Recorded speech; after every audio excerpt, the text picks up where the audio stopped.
to your first day. You wouldn't be where you are today if it wasn't for me. Maybe we need to just go face the music. I'm in desperate need of your help. Do we think it was a mistake? You need to cut ties before he gets you killed. Things just got a lot more dangerous for you.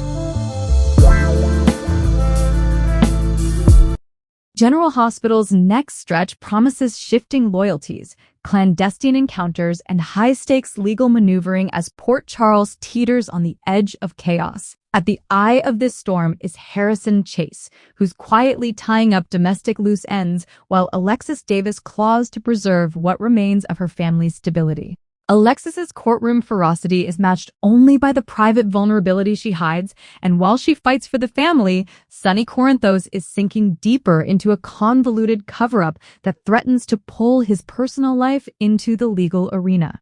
Jason Morgan's calm facade finally cracks. Furious and raw, he lashes out at Carly Spencer after learning she's allied herself with the dangerous Valentin Cassadine. Jason's alarm is visceral. Carly and Valentin have recently shared a bed, and every instinct Jason has says that a night with a Cassadine could bring catastrophic consequences. The stone-cold enforcer knows Valentin's orbit is lethal for impulsive civilians like Carly, and his fear edges dangerously close to obsession. He may even stumble upon the pair in a compromising moment, making his urgent warnings as awkward as they are necessary. Meanwhile, the younger generation is not spared. Charlotte Cassadine overhears a revelation that could rewrite her view of family allegiances. The leak seems born from Maxie Jones's loose tongue. Maxie's habit of oversharing when agitated might place Charlotte in earshot of a confession about Lulu Spencer's growing attachment to Nathan West.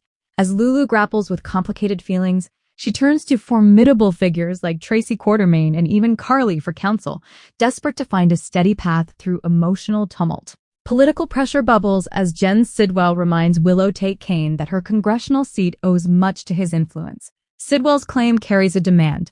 Willow must repay a debt by following his agenda. At the same time, Marco Rios finds himself battling a separate panic, whether sparked by the shadowy Pascal or by the dread of a mandatory dinner Sidwell insists upon is unclear. But the tension only thickens. Willow's obligations multiply when Alexis pleads for her help to lift the restraining order Drew Kane placed on Danny Morgan. Alexis argues there's no time to dither. Jason is revising his will and making final arrangements, and he needs assurance that Danny will be protected. If Jason favors Alexis over the abrasive Tracy Quartermain as Danny's guardian, the family balance might permanently tilt. If the law allows the children to spend time together, romance and illicit chemistry complicate alliances. After a passionate night, Sonny and Ada Justine Turner struggle to keep their professional distance. Alexis, suspicious and relentless, grills Sonny and senses that his focus has shifted. While Sonny and Justine may insist their tryst was a one-off, the simmering chemistry suggests the sheets will see them tangled again before long. Christina Corinthos Davis has her own scheme in motion. She asks Jacinda Bracken for a significant favor and then disrupts Jacinda's time with Michael Corinthos. Christina's motives are murky, but her penchant for stirring trouble is clear.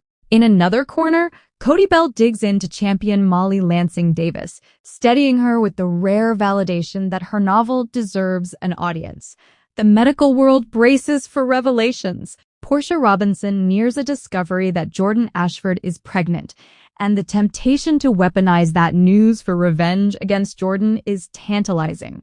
Dante Falconeri deepens his connection to Elizabeth Baldwin and shares intelligence that could link Delilah and baby Jane Doe to a larger mystery.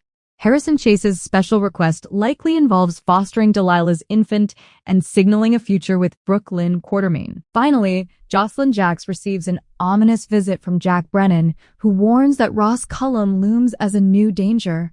In Port Charles, tranquility is fleeting. Every choice, whether made in the boardroom or the bedroom, carries consequences, and every secret threatens to become the town's next explosive scandal.